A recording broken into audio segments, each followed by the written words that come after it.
on Facebook. Good morning, everybody. It's Tuesday. It's raining. I love it. I know. It's so gray. I know. It's ridiculous. When's spring coming? Hopefully soon. It was here last week. This is the time of year where you get like 1 week of spring, 1 week of It goes back. Oh, we have intro music.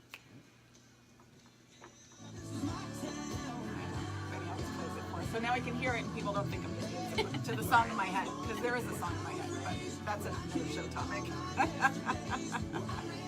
All right. Waiting till we're officially live on the radio.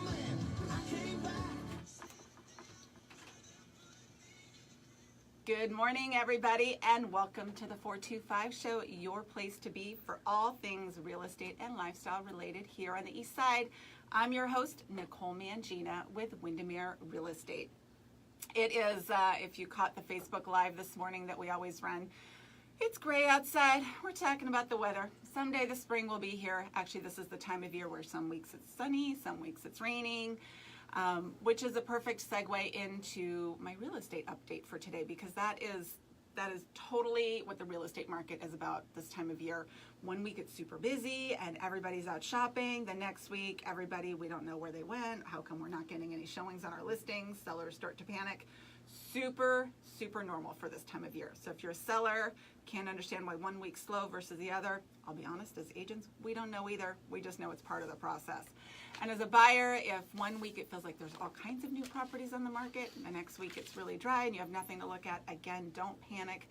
Just know that your time is coming. It's interesting. I've been doing this for 23 years and people always ask, it came up a lot this last week of, gosh, do you ever get bored having done the same thing for so long? And it is no, because the reality is the market's always shifting. There's always something new coming on or something new that happens. In fact, I've got it going on right now. I've got a property. We've been on the market for over a month. So it's been kind of quiet. All of a sudden, 3 offers out of nowhere a month into the process. That doesn't usually happen that way, but you know what? It's good. It keeps it interesting. It keeps me on my toes. So no matter what, if you are thinking about buying or selling real estate, it is important that you have an active agent in your market who is in tune with the ebbs and flows of it. So if you're thinking about doing something, I encourage you to reach out.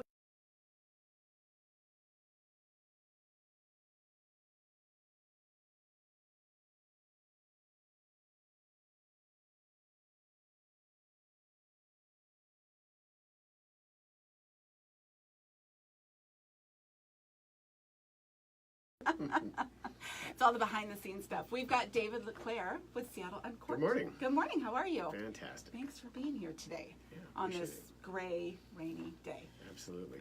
It's a good drink wine day, right? It is. I think for so. a Seattleite, I come to the East Side way more than most people that are willing to traverse the bridge. You crossed the bridge. I did. But there's no troll today, so I just got across safely, no problem. I appreciate that. That's the funny thing in real estate. There's Seattle and there's the East Side. We're separated by a lake, which is not huge, right? A couple miles across. It is night and day, the real estate markets in Seattle versus the East Side. And it always makes me laugh because I see more Seattle agents or more East Side agents that will go to Seattle with clients, but I see Seattle agents are funny. They don't like coming to the East Side. They think you go across that water and all of a sudden, boom, you're in Spokane. There's sea serpents in I think so.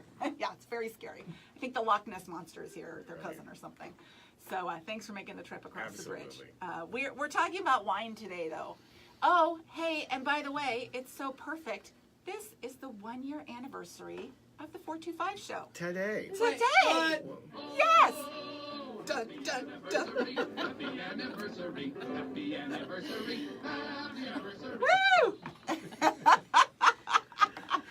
So, thank you for being here to celebrate. I should have brought some champagne. I didn't know. Or at least mimosas. Something, I know, but then I'd have to take a nap for the rest of the day, so it's probably better you didn't. But yeah, it's the 1 year anniversary. That's fun. You're here. We're talking about wine. Feels very fitting today. Congratulations. Thank you. So you run Seattle Uncorked, and you do some of the coolest and most fun events on both sides of the water, by the way, Seattle and the East Side. Yeah. So let's talk about that. Well, the funny thing is, like, this week is an event in Seattle, and I know we're on the East Side, so I'm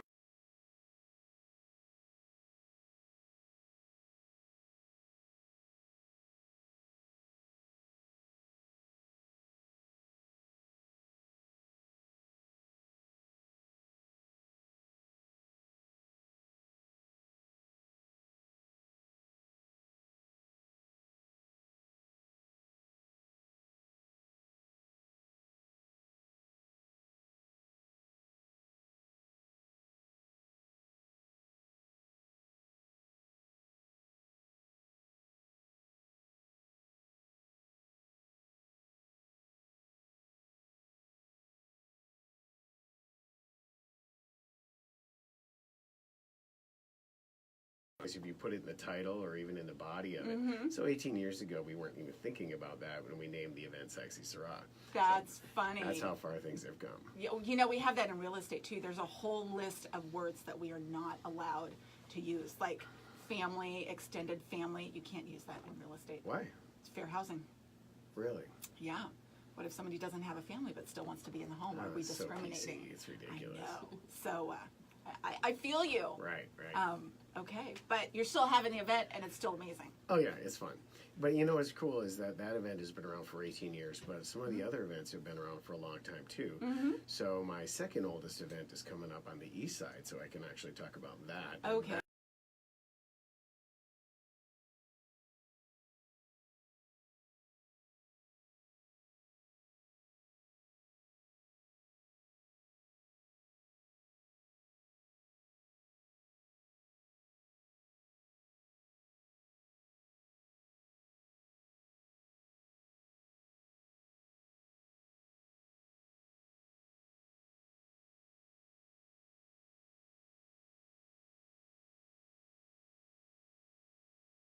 I want to go across the bridge. Right.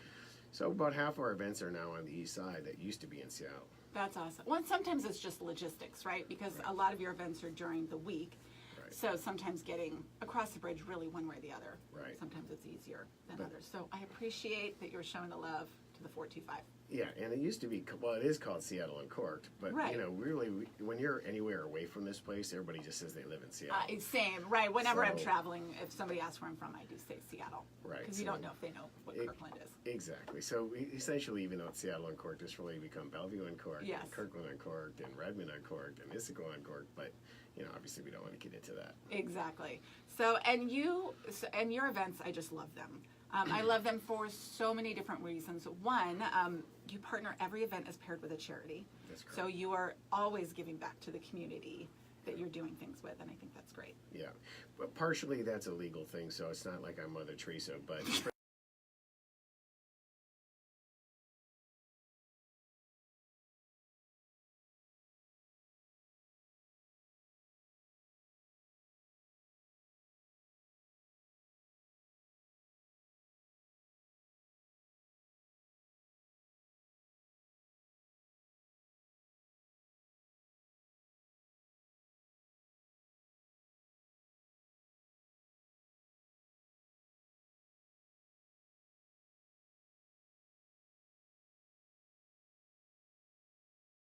Seattle Uncorked and all Right. the events we do to raise money.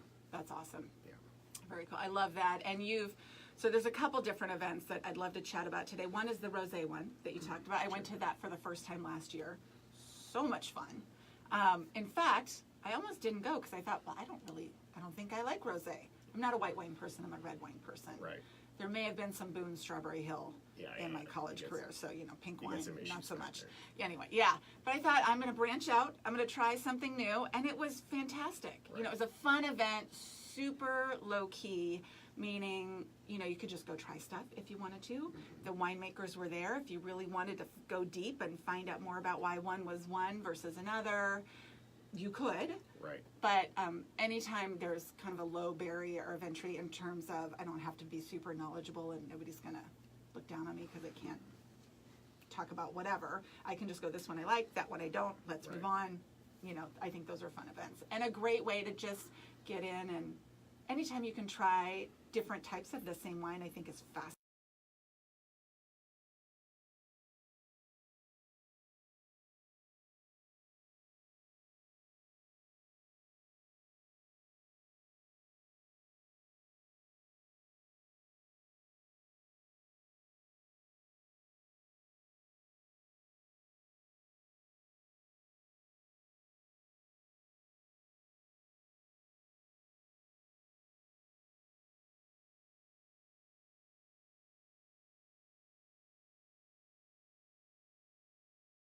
Rosé Yes. soon. I know it. And they were drinking it in San Francisco and New York.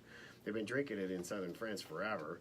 Right. So, other parts of the world, it's a big part of their culture. And it just hadn't quite hit the Northwest yet. And so I stuck in there, and now the event sells out every year. And it's become really a raging popular thing as far as rosé events all over, not just mine. So really, you can kind of tell that this is a thing now where Yeah.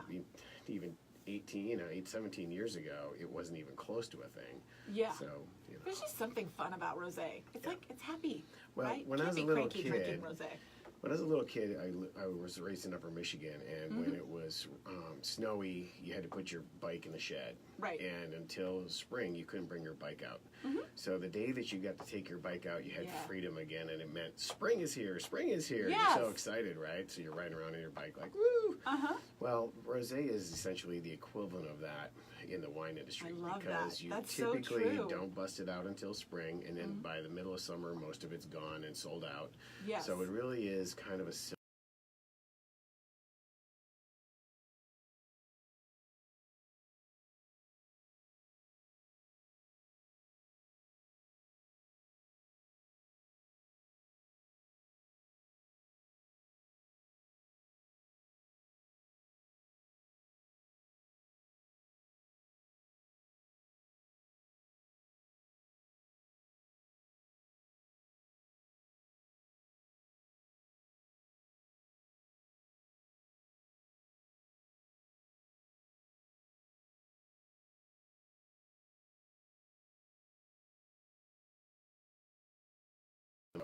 Exactly. rosé is really a red wine made into a white wine.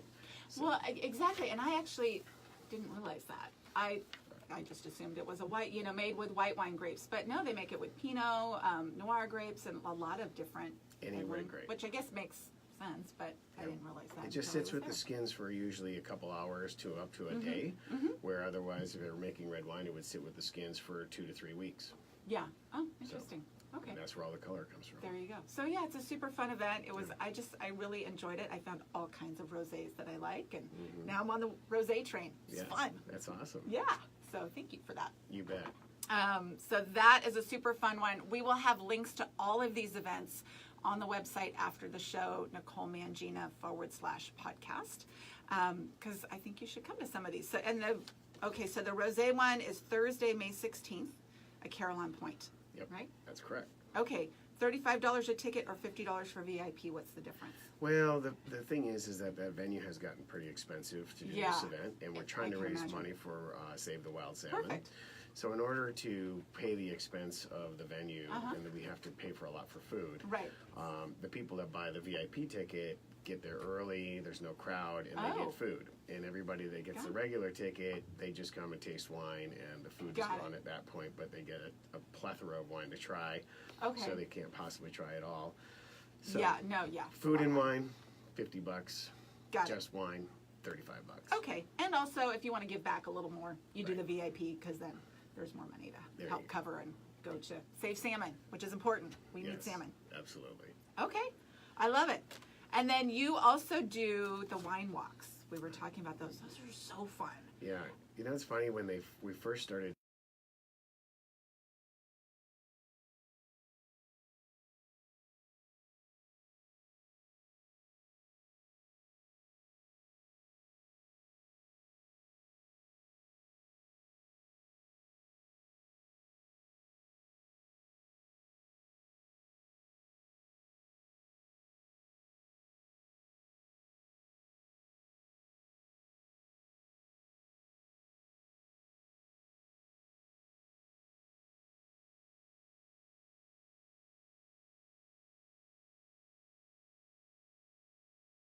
barrier, Right. and until you've penetrated that door, Yes.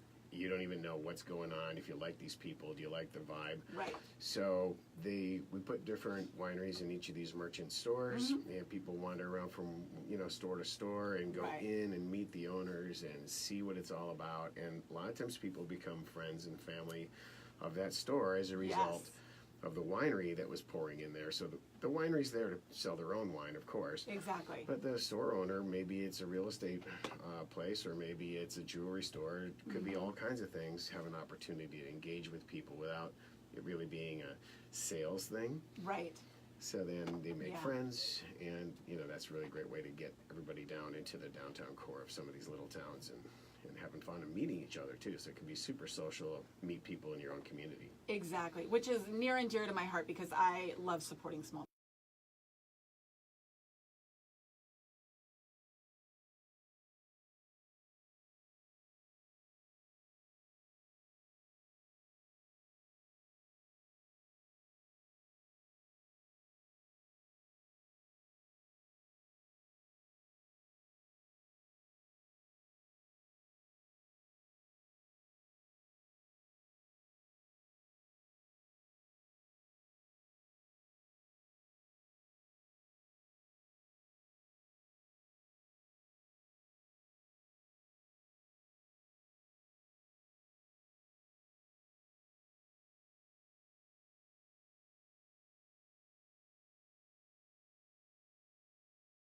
So there's usually a lot of women that do that. What I'm surprised is there's not a lot of smart single men that do Right? these things. It should be guys' night out as well as hello. Because there's a lot of women at wine walks, and Yeah, so if there you're a single are. guy out there and you're trying to figure out where you're going to meet them, you're not going to meet them at the bowling alley. You're not going to meet them at the golf course. You're going to meet them at a wine walk, for goodness sake. And Right. It's not a you know, everybody's social because they're mingling and moving Yes. around and talking to each other. So Yes. it's very easy. Love it. And it's easier than a bar where you feel like you're trapped or. Well, especially in a bar, a lot of people are sitting down, so you're not going to Yes. necessarily go and sit there next to somebody you don't know. But here in a wine walk, you're moving around and you're kind of interacting in different spaces with each other. Yeah, that's So true. it's I a like great it. way to meet See, somebody. that's near and dear. I actually met my husband in a bar. It's way before long before internet dating. We'll had get to that story later. Yeah, anyway. We had to do it the old fashioned way. So anyway, that's good. I like it. All right. People out there looking for love, wine walk. It's the way There to you go. That's funny. Now we're going to turn this into a dating show and like give them tips on what do you do, what do you say, all that Yeah. kind of stuff. So yeah, I think it's super fun. You do them on a couple times a year in different towns. I know sometimes in Kirkland, I'm assuming the other places, there's themes. There was one in December. It was the ugly sweater party. Right. So that was hysterical, right? To see Yeah. everybody in their different sweaters cruising around. Well, right before that, we had the zombie wine walk, Right. which they did a great job with, and everybody really showed up.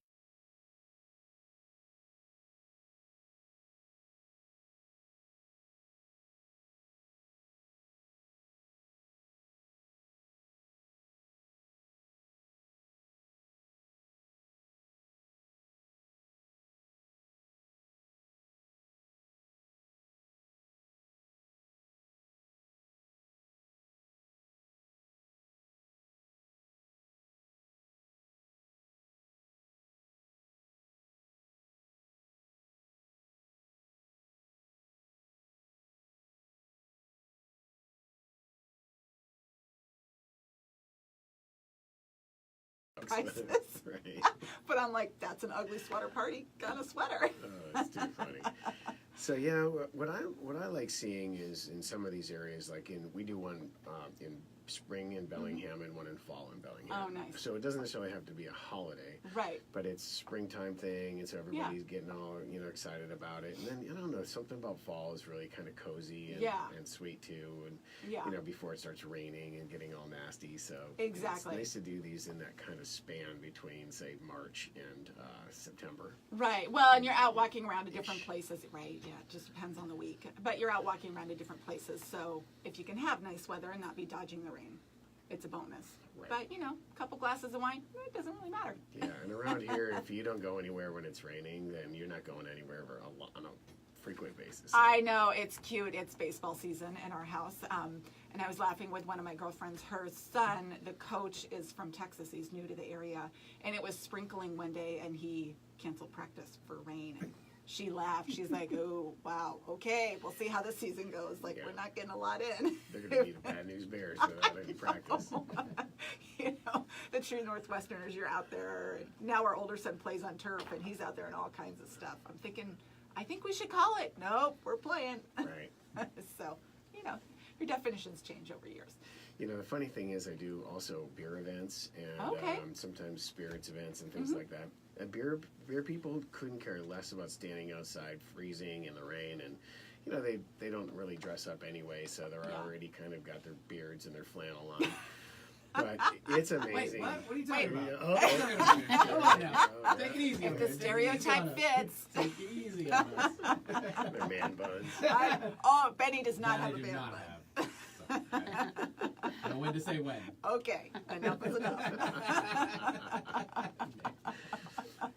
It's funny. But yeah, so the beer people are a totally different crowd than the wine people. I bet. Yeah, it's not like cat people and dog people, Yeah. So it's fun doing these different events because they're just such a different thing. Yeah. So like to give you an example, a couple years ago there was one of the storm apocalypses that were going to happen, Oh, sure. and everybody was going to blow away, and it was the worst thing ever. We were doing the Bothell Beer Fest, Uh-huh. and it's supposed to be outside. Mm-hmm. So because it was inclement weather to a scary degree, Right. the city allowed us to move it into the parking garage of the city's new parking garage. Oh, wow. Okay. And so we called it the Underground Beer Festival. And I like it's it. like underground in concrete structure, Uh-huh. and the beer people loved it. I bet. They're like, this is cool. And wine people would be like, well, this is so ghetto. I can't believe we're doing this, What? you know? And Yes. No, we would never do that. yeah, it's so fun. So we did it there a couple of years. Now the city, of course, of Bothel's growing up. And They Bothel's are. growing tremendously. Bothel's pretty cool. So now the city's getting a little hesitant to let us continue to have this party in their parking garage. Oh, So that's silly. I think the era might have come to an end, but we'll Oh. find out in the next month or so. There should be you need to do some battle of the wine beer people, something. I don't That know. could be There's interesting. something, right? Yeah, it could be really funny. Yeah, I think so. There's something there. Not sure how that would work I'm out. not sure. The solo cups versus the, Right. glass, because I don't know about you, but I don't like drinking wine out of solo cups. Yeah. But beer out of a solo cup, that's not so bad. Yeah, and what we do, a lot of our wine walks will have breweries at a wine walk, Sure. so 1 or 2 breweries. So, Yeah. for example, in Kirkland, we have one coming up this Friday. Yeah? And so there'll be 15 wineries, I think it is, and 1 brewery, Okay. Lancaster Brewery. And so it's kind of fun because there's somebody that always wants to have some beer. Right. But the problem with the beer people is they don't like to do samples. They like to No, they drink just- a whole yeah. beer at a time. Yeah, the and tasting these little thing is not so tasting things much. bug them. Yeah. So somebody comes in and they fill up their You're like glass. toying with beer. our emotions. Like, how dare you give us such a small amount? Right. What am I going to do with What are that? you doing? So then they fill people's glass up with beer, Uh-huh. and then it's all sudsy. Oh. And so then there's no way to rinse them because you're sitting there like in a real estate office Oh, or yeah. something, right? So now how are they gonna get all this foam out of their glass because they have to now go to another winery after that? Oh, and you You're- can't mix? So I give them cups. Okay. Like here's little cups to pour in instead of the wine glasses. Do you think they'll do that? Almost never. Really? They want to fill your glass up, give them as much as possible, and get that big glass. And now the people can't leave till it's empty. Well, there you go. You captive audience. Right. Okay, so you're saying that if you go to the wine walk, if you want to cost average and plan ahead, you should go to the beer because That's you're going to right. get more There. for your ticket. Right. Plus, I think the beer people want to run out of beer so they can go somewhere and leave. Oh, So, like, the okay. wine people are trying to spread it out throughout the night. Oh, and because the beer people- wine's all about the conversation and extending Right. it. The beer people, they blow their kegs, they can go. Hey, I'm There done. you go. Peace out. All right. Right. It's a whole different world. On college days, too. Yeah, All right, new party. All right. exactly. As long as there's not, what's the keg thing? Anyway, we're going off on tangents. Right. Yeah. And then, like in Kirkland, in Bothell, we have one coming up in June, Yeah. and they have distilleries as well as beer. Oh, and that'd wine. be fun. And so then the distilleries don't have very many events. Right. There's a couple hundred distilleries. Oh, really? That's So- way more than I would have. Oh yeah, so there's 900 wineries. Okay. There's about 400 breweries. Okay. There's about 200 distilleries, about 75 cideries. Okay. And hundreds of pot stores, and then tons of coffee shops. So I don't know what that says about the I Northwest, don't know. so we have to give the distilleries a chance to play every once in a while because there's just not very many of those. Right. And Yeah. what happens is people don't understand how strong alcohol is. Yeah, I So do. it but adds up. yes. So way they faster than pour you you these think. little teeny Yeah. quarter ounces, and it seems like nothing, but 4 of those is the equivalent to a whole glass of wine Right. or a whole beer. Yeah. And so what happens is people go to one distillery, taste 3 or 4 little samples, they've already had a whole drink, and they don't spit that out or dump it out. Right. So they end up getting pretty toasted pretty quick. So Yeah. spirits events are hard to do without getting blasted. I can imagine, and because there's, at least for me, that's usually like you're fine, not fine. There's no Right. warning. You're like, anyway, time to go eat some fried food. Yeah. And it's really helpful for people to know this, that 1 ounce of spirits is equal to 1 beer, Okay. which is equal to 1 glass of wine, Right. 1 6-ounce glass of wine. Yeah. So if you were to say, I'm going to go out and have a martini, Right. a martini is usually 2.5 to 3 ounces minimum, which means that's 2 to 3 glasses of wine in one drink. Wow. And so Okay. people go, I just had 1 drink. Well, not really. You just had 3. Right. So a lot of times people that are drinking spirits don't know how fast this is going to catch up on them. Your body Yeah. can process 1 drink an hour You're as right. long as it's 1 ounce of alcohol, 1 12-ounce beer, or 1 6-ounce glass of wine. Got Not it. all 3 at the same time. Yeah. Or you're way behind the curve and you're going to have a 0.08 problem. Right. So, Uber or Lyft is the way to go. Right. To all of these events. Right. And space it out. Exactly. But they're super fun. Again, we are going to have links to all of this on the website after the show. I love that you do this. I love that you expose people and make it really fun and kind of low stress to connect to different wines and or beer or spirits. Find out about different things, that you connect people in the community. You support small businesses. You support you're checking all the boxes. It's awesome. Right. Well, thank you. It's Yeah. fun. You know, I when I went to college, I thought I was going to do something that was going to be more like social work Okay. and, you know, helping people in Yeah. that kind of a way. Interesting. And one of my professors pulled me over and he said, you know, I think this is the wrong calling for you. Mm-hmm. I mean, you don't really understand what that lifestyle is going to be like, and Yeah. you just don't strike me as that kind of person that's going to really love that long term. Mm-hmm. Just find another way that you can help and contribute to people. Yeah. And I never really expected that I'd be throwing parties, but essentially that's what I do, and Yeah. gives people a chance to blow off some steam after work and a chance to kind of experience some of their communities Yeah. and meet other people. So it does provide value on some A distant, huge value. you know. Yeah, you're giving people a way to connect and get together, and I think there's a huge value in that. Yeah, that's fine. So, and give back to the community. I think Yeah. that's perfect. Thank you. Awesome. All right, so again, for you Eastsiders, there's the Rosé Festival in May. I think it's that Mother's Day weekend coming up. So see that May 16th, the Mother's Day kind of weekend prep. Good time to be out. We've got the Kirkland Wine Walk this Friday. That's an awesome thing to get out and do. And good to just get outside. And then June 1st, Saturday, June 1st, is the Wine Walk in Issaquah. Well, there's one right before that, which is May 4th. Oh, yeah, I know. I was trying to do the math. Coming up. Anyway, boofed it.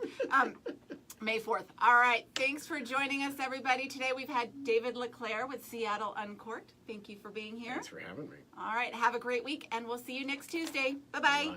Oh, happy anniversary, happy anniversary, happy anniversary, happy anniversary. I think it's